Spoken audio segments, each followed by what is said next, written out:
Ishmael, thank you so much for participating in our panels today. I'd like to know first, what do you think about initiatives like the one Ambition Loop just put together with other actors and stakeholders in talking about food, having this panel today, and having this different actors on the same stage? Okay, thank you for asking the question. I always of the view that the more the merrier. In this very big space, we need more actors, we need more coalitions, we need more and more. So I'm for it. And what you describe as ambition loop for me is exciting because ambition levels have to be high enough. And if we can connect all the different loops to get a higher ambition, right, I think the effects and impact will be multiplied, provided that the gains are also going to be to those who matter, the farmers. Quite often, some of the ambitions don't end up touching the very fundamental pieces, such as the farmer's piece, which anchors all value chains, which anchors food systems. What do you think is the main problem farmers face today that not necessarily have received the better solution?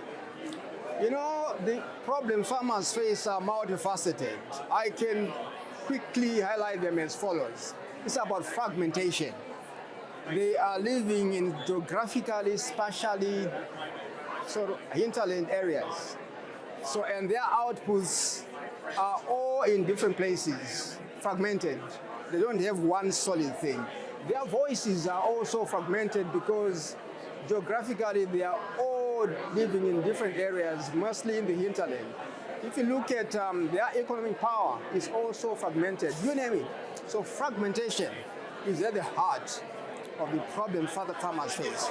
If we could solve fragmentation, then they are going to have big influence, big power, big voices, big demand, big supply, and they will be able to leverage that to their advantage. The second point that is problematic is the area of the issue of backbone infrastructure. Where they live is devoid of backbone infrastructure such as roads, rail, water reticulation, health facilities, social amenities, you name it. How do you expect them to innovate and to climb up through the economic ladder under such circumstances? So now you look at food systems, it's talking about food. To what extent is it talking about these fundamentals? Maybe not. So the conversations about food system transformation should also begin where it matters most for them. And following that same line of thinking, do you see that they are being heard in one sense, but also sometimes farmers are being pinpointed by saying, oh, they're not changing the way they grow the food, or they grow or use the fertilizers and stuff like that? Do you think that they're being fair to farmers? I don't think so. I don't think they're being fair to farmers. The best way of you getting heard is to determine the narrative, to frame it in your own words, and to invite people to the conversations. For as long as you are being invited to other people's conversations, chances are you're very peripheral. In any case, most of the sails have been set, and it will be very difficult to shift them. So quite often, therefore, this tends to be fairly artificial in a way of trying to incorporate them. In any case, the moment you invite someone to the eating table, they're not part of the table. So I think being cynical, the cynical me, I don't think we're doing near enough. Great.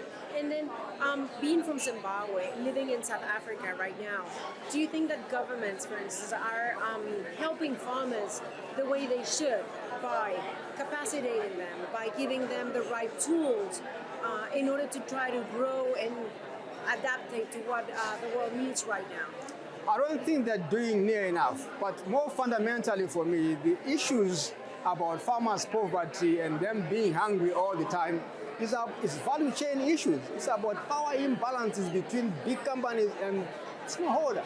If you sort out the issues of equity and fairness in the distribution of value, as it comes from primary producers going up and is distributed evenly each according to their contribution, including the risk, then would do a good job.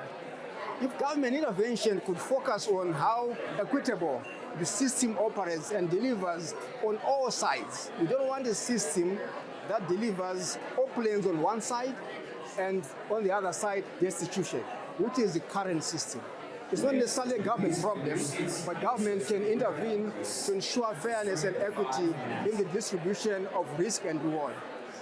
And finally, what do you think about and how much we've advanced since the Rio of Convention? We have advanced to the extent that we brought consciousness amongst farmers to a large extent in what are some of the issues, and using those frameworks to try and use them as a monitoring tool as well as a resource mobilization tool. But beyond that, I don't think, because of the large numbers of the farming community, that the benefits are there to really show meaningful change, transformation change. But nevertheless, at least with something that we can work with to try and provide legitimacy in the actions and in the demands and accountability that we seek of our governments.